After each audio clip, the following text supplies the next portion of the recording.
Saúdo todos na paz do Senhor Jesus. Amém. Vamos abrir as nossas Bíblias na carta de Paulo aos Romanos, capítulo 5, do verso 1 ao verso 11.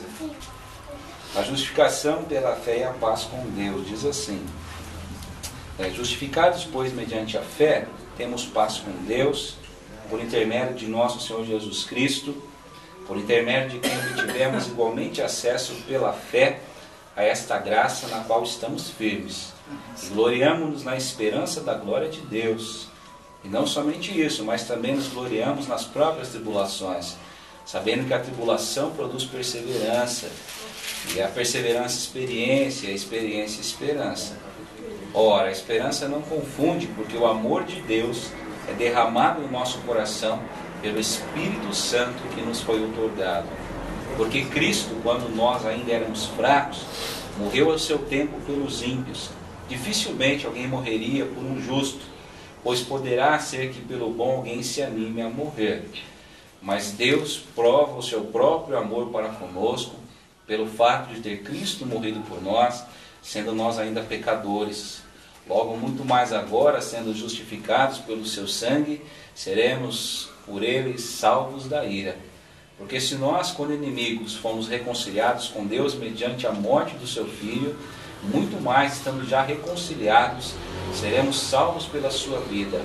E não apenas isso, mas também nos gloriamos em Deus, por nosso Senhor Jesus Cristo, por intermédio de quem recebemos agora a reconciliação. Eu queria que todos nós olhássemos mais uma vez o verso 8.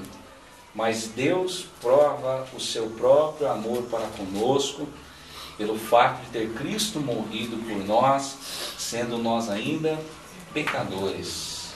Mas Deus prova o seu próprio amor. Hoje eu quero falar um pouquinho sobre o amor de Deus.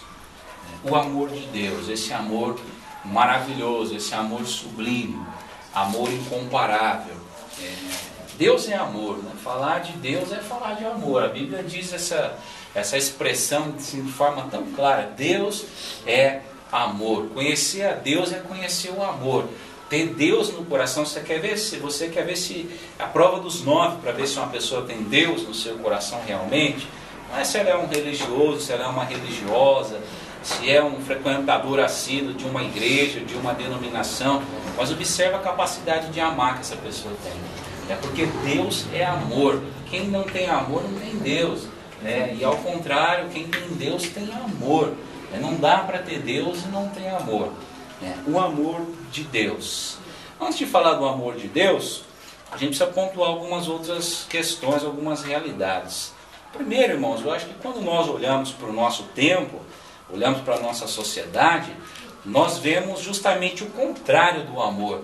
Nós vemos o desamor. Nós, seres humanos, a humanidade, está se tornando cada vez mais insensível. Nós estamos nos tornando criaturas frias, criaturas insensíveis. Se você assistir todos os dias 10, 15 minutos de jornal, é suficiente para aborrecer o coração para o resto do dia.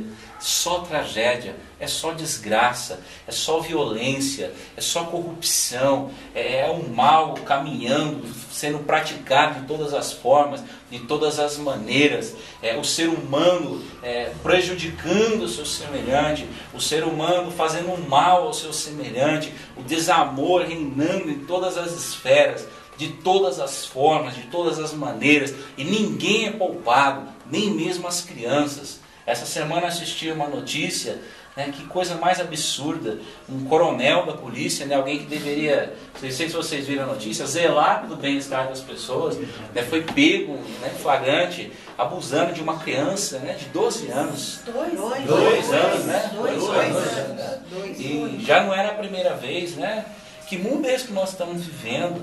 Um mundo de desamor, um mundo onde o ser humano parece que a criatura está se tornando a criatura mais desalmada que anda na face dessa terra. não tem mais misericórdia, incapaz de se sensibilizar com as necessidades do outro, incapaz de se comover com a dor do outro. Essa falta de amor que nós estamos vivendo nos transformou numa geração de coração cauterizado. Nós não nos preocupamos mais, não nos escandalizamos mais, cada um com os seus problemas, cada um com as suas dores. Deus que ajude cada um e cada um por si. Essa realidade do desamor está presente em nosso redor. A gente sabe bem as situações que nós vemos, convivemos, ouvimos, temos recebido as notícias. Primeiro, essa situação do desamor. Eu acho que uma segunda situação que nos leva a refletir é o amor, mas o amor exagerado ao eu. Essa é uma outra situação que a gente vive também. O ser humano, quando ama, tem amado demais a si mesmo, a si próprio. Aquele que ama demais a si próprio se torna egoísta, porque só pensa em si mesmo. Aquele que ama demais a si próprio se torna uma pessoa que não consegue mais olhar além das suas próprias feridas. O amor exagerado a si próprio nos torna melindrosos, nos faz nos preocupar ou lambemos só as nossas feridas. O amor demais a nós mesmos, o amor demais ao nosso ego, nos faz também insensíveis, também nos afasta do projeto de Deus, do plano de Deus, nos afasta da vontade de Deus, nos afasta de conhecer o amor de Deus, porque o nosso eu ele é naturalmente contrário à vontade de Deus. A vontade do nosso eu, a concupiscência do nosso coração, por natureza caída, nos leva contra a vontade de Deus. O que nós vemos também hoje, quando não o desamor, o amor exagerado ao eu. E nós vemos essa geração egoísta, incapaz de se colocar no lugar do outro. Extremamente egoísta e que para satisfazer os seus desejos, sua vontade, não se coloca limites. Não há mais limites. Tudo é lícito, tudo é válido, desde que o meu eu seja satisfeito.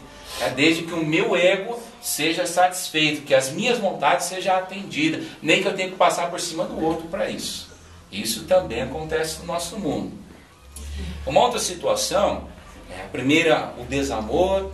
Segundo, esse amor exagerado ao eu. O ser humano se acha o centro do universo, tem se colocado como a razão, o centro de todas as coisas, e não é. E a terceira situação, eu acho que o amor exagerado ao ter. As pessoas estão amando as coisas. Não amam, o ser humano está perdendo a capacidade de se relacionar com o outro. Isso, amados irmãos, é nocivo, isso é patológico, é doentio, porque nós deixamos de valorizar o ser, nós deixamos de valorizar o que nós somos, criaturas feitas em imagem e semelhança de Deus. Isso nos faz valorizar, as pessoas têm valorizado mais as coisas que se tem, que se possuem. O Walter pregou isso lá na casa do seu Daniel, no culto lá do seu Daniel.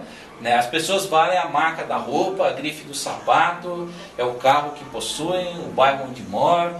As pessoas amam desesperadamente por ter. E a nossa geração é uma geração completamente perdida, porque nós temos de tudo, mas vivemos vazio. As pessoas, todo mundo, nunca foi tão fácil acesso aos bens de consumo. Todo mundo tem um celular. Eu duvido que tenha alguém aqui, se tiver um ou dois no máximo, que está sem o celular no bolso.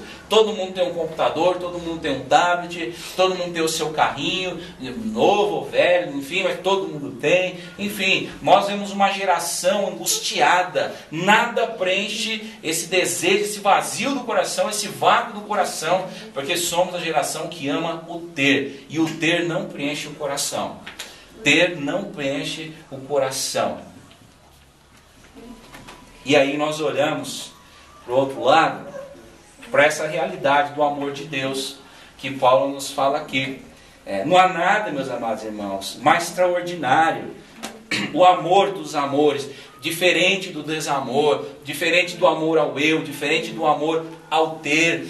O amor de Deus ele é profundo, ele é perfeito, ele é sublime. O amor de Deus é o amor que dá significado para a nossa vida. O amor de Deus é o amor que dá sentido para a nossa história. É o amor que preenche a alma, preenche o coração. É o amor, meus amados irmãos, que preenche e tira a angústia do nosso coração. É o amor que preenche e dá razão de existência para a nossa vida. Esse amor de Deus, amor sublime, amor perfeito, amor incomparável. E é na falta deste amor que os outros amores se manifestam. Na falta do amor de Deus, cria-se um vácuo no qual os outros amores tentam dominar o nosso coração. Precisamos conhecer o amor de Deus. É interessante quando a gente olha para a palavra de Deus, e se nós percebermos com bastante atenção, nós vamos ver que a Bíblia é o relato de uma história de amor.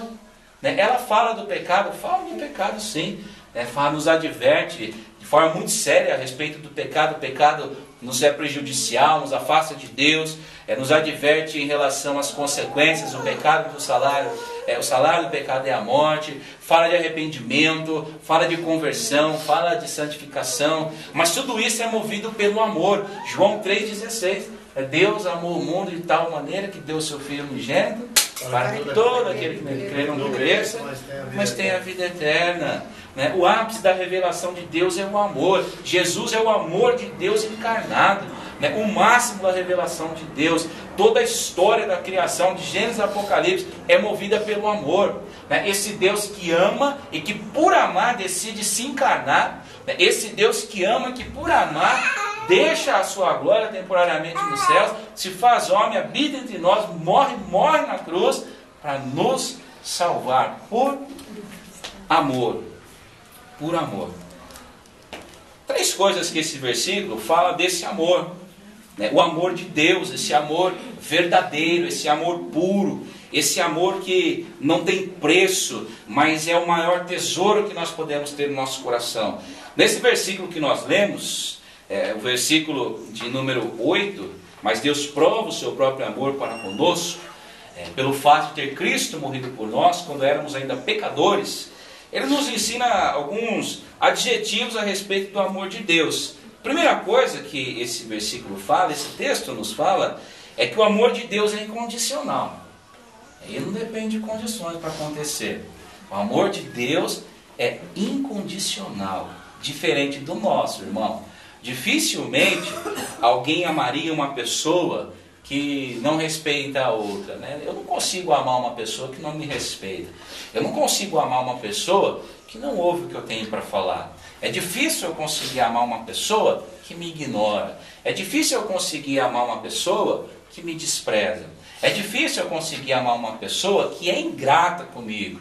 É difícil humanamente eu amar uma pessoa que me ofende. E quando nós olhamos para a nossa realidade diante de Deus, justamente essa é a nossa condição diante de Deus. Somos criaturas ingratas com Deus. Somos criaturas desobedientes aos olhos de Deus. Somos criaturas perversas. Deus sonda o nosso coração, nos conhece, esquadrinha cada canto do nosso coração. Sabe das nossas melhores atitudes e das nossas piores atitudes. Mas segundo o versículo que nós lemos nessa noite, o destaque que nós lemos nessa noite, esse amor é incondicional. É um amor que acontece. É um amor que não depende da nossa condição. Deus olhou para nós e viu em nós nossa capacidade para o bem e a nossa capacidade para o mal. E ainda assim escolheu nos amar. E ainda assim escolheu. O amor de Deus é uma atitude. Deus escolheu nos amar e pronto. É amor incondicional. Não fazemos nada para merecê-lo, mas Deus oferece na cruz de Jesus. Não fazemos nada, não poderíamos comprá-lo, não poderíamos negociá-lo, não poderíamos atrair esse amor sobre nós com qualquer gesto de sacrifício, de atitude humana. Deus escolheu nos amar. Amor incondicional, incondicional, simplesmente existe e acontece. Permita-me novamente lembrar aqui de um exemplo. Para mim, uma das orações mais lindas que tem em toda a palavra de Deus é a que está em Lucas capítulo 23, verso 33 a 34. Diz assim: quando chegaram ao lugar chamado Calvário, ali o crucificaram, bem como aos malfeitores, um à direita, outro à esquerda. Contudo, Jesus dizia: Pai, perdoa-lhes, porque não sabem o que fazem. Às vezes todo mundo sabe dessa oração, né? Todo mundo sabe dessa história, dessa oração, quando Jesus chegou lá na cruz, Pai, perdoa-lhes, não sabe o que faz. Às vezes a gente esquece a profundidade, né, dessa oração, pensando em amor incondicional. Irmão, se a gente voltar um pouquinho o relógio, Jesus estava já há horas e horas e horas a fio, apanhando. Começou a apanhar, começou a ser torturado, começou a ser insultado, começaram a zombar de Jesus. O dia ainda nem tinha amanhecido. Jesus começou neste dia da crucificação, ainda lá no Sinédrio. Diz o texto que eles tamparam os olhos de Jesus e davam bofetadas na cabeça de Jesus, cajadadas na cabeça de Jesus, cuspiam na face de Jesus e diziam zombando dele: tu és profeta? Então profetiza, quem te bateu? Cedo, antes dessa oração, depois que judiaram, depois que zombaram, levaram para Herodes, manearam Jesus como se fosse um cachorro, como se fosse um pior dos malfeitores, arrastaram pelas ruas. Vamos lembrar que Jerusalém estava cheia, era época de festa, as ruas estavam cheias, havia uma grande multidão, a multidão assistia, zombava, não foi algo feito em silêncio. Aquela multidão que aplaudiu quando ele chegou, Hosana ao filho de Davi, é a multidão que agora vaiava. Jesus vai em silêncio. Diante de Pôncio Pilatos, ele apanha de novo. Pilatos pergunta para ele: você é o rei dos reis? Ele não responde nada. Pilatos fala: coitado, leva para Herodes. Leva para o palácio de Herodes, de novo pelas ruas, sendo vaiado, achovalhado. Lá Herodes também pergunta: olha, faz tempo que eu queria te ver. Vocês estão falando que é o rei dos judeus? Você é o rei dos judeus? Jesus não responde nada de novo. E Herodes manda o quê? Já que ele é rei, traz um manto para ele, manda colocar um manto, bate e retorna para Pilatos. Lá novamente Jesus é açoitado, colocam a coroa de espinhos, colocam a cruz e aí levam para a crucificação. Havia se passado já metade de um dia, no qual Jesus estava sendo acusado, no qual ele estava sendo xingado, humilhado. E aí, meus irmãos, como se não bastasse, quando chega lá na crucificação, pegam as roupas de Jesus, rasgam, dividem, lançam sorte entre si, furam a costela de Jesus. Ele diz que está com sede, colocam vinagre na boca dele. Nessa altura do campeonato, qualquer um de nós, no lugar de Jesus, já estaríamos desejando ira para os nossos opressores. Se você for bem sincero, por coisa bem menor a gente perde a paciência. Por coisa bem menor a gente tem vontade de esbofetear o outro. Por coisa bem menor a gente já arrumou confusão com outras pessoas por aí.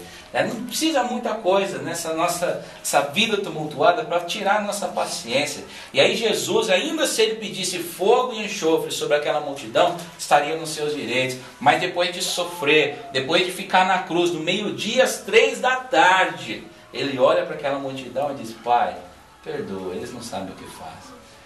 E essa oração, irmãos, devia se chamar oração do amor incondicional. Haja o que houver, ainda que não mereçam, que sejam ingratos, que sejam malignos, eu os amo. Amor incondicional. Esse amor é o amor que Deus oferece para nós em Jesus. É o amor que traz alívio, é o amor que traz paz, é o amor que muda toda a história da nossa vida. Estamos seguros nesse amor? A nossa vida está preenchida desse amor? Já experimentamos esse amor? A segunda coisa que esse texto mostra para nós é que o amor de Deus é imutável. Não há nada mais extraordinário, mais profundo, mais verdadeiro que o amor de Deus, mais necessário para a nossa vida do que o amor de Deus. E ele, segundo a palavra de Deus, é imutável. O que significa imutável?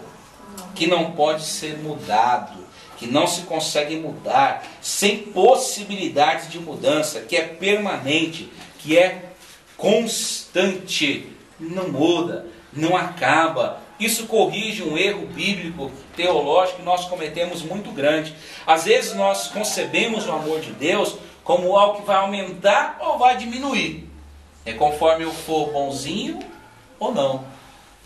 Eu vou me comportar direitinho, se eu não me comportar, a impressão é que Deus vai amar menos.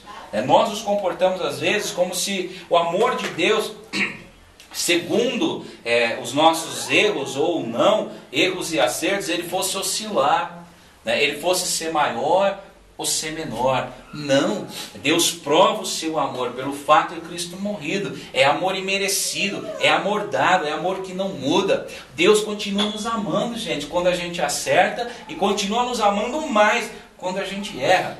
Deus nos ama nas nossas melhores atitudes e Deus nos ama nas nossas piores atitudes. Deus nos ama quando nós estamos no centro da sua vontade, fala o nosso coração do seu amor, mas Deus grita para nós o seu amor quando nós nos desviamos do seu caminho. Deus continua amando. Essa é a diferença do amor de Deus. Não é um amor romântico, não é um amor que a sociedade oferece, que passa, que tem data de validade. O amor de Deus que Ele oferece em Cristo Jesus é imutável. Não há para onde a gente fuja desse amor. Não há para onde a gente possa se ausentar desse amor. Deus nunca deixa de nos amar. Deus nunca estende, meus irmãos, Deus nunca deixa de estender os braços para nos amar. Quando a gente pensa na imutabilidade do amor de Deus, há uma figura na Bíblia que ajuda a gente a entender essa questão desse amor que não muda. O pai do filho pródigo, a parábola de Lucas capítulo 15, verso 11 a 32. Lembra do pai do pródigo? Ele tinha tudo para não aceitar o filho de volta. Naquela época, pedir herança para um pai vivo era extremamente desonroso. Hoje já não é muito agradável, a não ser que o pai e a mãe ofereça, queira repartir, deixar tudo certo, tudo combinado. Cada família tem o seu sistema. Mas naquela época a educação judaica era extremamente desonroso. E ainda que o pai fosse distribuir herança, a primeira parte teria que ser para o filho primogênito, para o filho mais velho, não para o filho mais novo. Aquele filho mais novo estava contrariando toda a educação que ele recebeu, todo o costume, pedindo a sua herança. Pede a herança, a gente já sabe a história. Vai embora, gasta absolutamente, gasta de forma desajuizada, e quando lá comendo as alfarrobas dos porcos, as pelotas de lavagem dos porcos, ele decide voltar para o pai. Ele muda a mentalidade, conversão, mudança de mentalidade, se converte, cai em si. E quando ele volta, é interessante, o pai não põe condições. Olha, você pode entrar para dentro de casa de novo, mas você não faz mais isso, Eu vou deixar você entrar de novo, mas você vai ter que se humilhar agora. Vou deixar você entrar de novo, mas agora você não vai dormir mais lá no seu quarto. Não, meus irmãos, amor imutável é amor que não muda, haja o que houver. Diz o texto que quando o filho pródigo desponta no caminho, o pai vai ao encontro dele e o abraça e o beija, põe anel nos dedos, sandália nos pés, manda trazer a túnica, manda matar o melhor boi, faz uma grande festa. Esse é o amor de Deus, não muda. Mesmo quando nós desagradamos a Deus, continua nos amando, continua oferecendo amor, porque esse amor não muda. Muitos pediram sinais para Jesus. O maior sinal de amor de Deus é a cruz. É a cruz. Na cruz, Deus já mostrou tudo o que Ele tinha para mostrar para nós. Se a gente ainda não entendeu, olhando para a cruz, a gente ainda não conseguiu entender o tamanho do amor que Deus tem por nós, então nenhum sinal para nós vai ser suficiente. Se a cruz não conseguiu ainda trazer sossego para o nosso coração, se olhando para o que Cristo fez na cruz do Calvário, a gente não teve um encontro com esse amor de Deus, então o nosso coração está mais duro do que eu penso. Nós precisamos ser transformados por esse amor, impactados por esse amor. A nossa vida precisa ser toda reescrita por esse amor. Esse amor precisa mudar o nosso jeito de pensar, nosso jeito de sentir. Esse amor que Deus oferece para nós na cruz, irmãos, precisa preencher o nosso lar, preencher a nossa família, precisa dirigir o nosso viver, dirigir o nosso jeito de pensar, de falar. Esse amor é a base da nossa vida, é a base dos nossos valores, é a base do nosso relacionamento com o nosso semelhante. Amor imutável. E para a gente concluir, esse amor é amor provado. Deus prova o seu amor. É amor incondicional, é amor imutável, é amor provado. O amor romântico, o grande problema do amor romântico é que muitas vezes ele não sobrevive às provas que a vida traz. Quantas juras de amor a gente já ouviu, sendo trocadas, te amo daqui, te amo dali, Te amo, meu amor, sem você eu não vivo, né? Eu lembro que a gente fase de namoro é um barato, né? A gente namorava à distância, eu morava no Paraná e ela morava em Marília, interior do estado de São Paulo. E telefone era caro naquela época, né? Telefone, internet, era coisa de outro mundo. Hoje a gente usa assim, né? Revelia. Então a gente ligava só de fim de semana, porque era mais barato o pulso, né? E aí eu lembro, o namorado fica assim no telefone, né? Eu te amo. Não, eu te amo mais. Não imagina, mas eu amo 2 vezes mais, mas eu amo 3 vezes mais. Né? Mas desliga você primeiro. Não, vai fica aqui no telefone, né? Aquele mel, se tiver diabetes cai duro, né? Muito açúcar, né? Cai duro, né, Nenê? Você também fazia isso, né? Aí eu lembro que arrumou um tal do Skype, MSN, não lembro o que era, né? Aí ficava vendo lá e falava, ixi, aí melava de vez, né? Aquele amor, esse amor romântico, o nosso amor, o amor de um homem por uma mulher, que é o amor de um amigo, um pelo outro. Quantas vezes esse amor acaba? Quantas vezes pessoas que juraram amor eternamente, juras e mais juras e mais juras, cai tudo por terra. Existem amor que se trincam, que se quebram, quando são colocados à prova, são pulverizados. O amor de Deus não. O amor de Deus, meus amados irmãos, foi submetido à mais dura das provas, a cruz do Calvário. O amor de Deus, ele foi provado no fogo. O amor de Deus, ele foi provado, da forma mais dura, mais impiedosa, mais cruel. E Deus não voltou atrás. E Deus não arredou o pé. Deus foi até o fim na pessoa de Jesus, porque nos amou. Deus não voltou atrás no seu plano de salvar-nos, no seu plano de nos trazer redenção, de remir a nossa vida. Foi fiel, diz a palavra, obediente até a morte, morte de cruz. Amor provado. Deus já provou o seu amor por nós na cruz do Calvário. O amor de Deus é incondicional, imutável e provado. Quais são 3 adjetivos maravilhosos do amor de Deus? E se a gente pensar, segundo eu falei lá no começo, nesse mundo de falsos amores ou de desamor total, nós possamos nos alicerçar nesse amor, meus irmãos. Deus não quer pessoas religiosas. Jesus nunca pediu religiosidade, Jesus pediu amor. Quando ele se encontrou com os fariseus, os fariseus censuraram Jesus porque ele estava comendo na presença de publicanos, de pecadores, de prostitutas. Jesus falou assim para eles: olha, vocês precisam aprender, porque misericórdia eu quero e não holocaustos. Aprendei, misericórdia eu quero e não holocaustos. Jesus não chamou a gente para ser religiosos. Se a nossa vida cristã não é pautada pelo amor, nós estamos sendo só religiosos. Se a nossa vida cristã não é movida pelo combustível do amor, esse amor de Deus que é imutável, provado, incondicional, nós estamos perdidos, estamos enganando a nós mesmos. Então que esse amor seja a nossa bandeira, que esse amor seja o nosso alento, que esse amor seja nosso escudo, que esse amor seja a rocha com qual os nossos pés estão firmados. E eu concluo perguntando, nós ouvimos 3 bons adjetivos a respeito do amor de Deus: eterno, imutável e provado. Se você fosse dar adjetivo do seu amor por Deus, como você descreveria o seu amor por Deus? Podemos dizer que o nosso amor por Deus é fiel, é verdadeiro. Nós desejamos esse amor, vivemos por esse amor, nos alimentamos desse amor.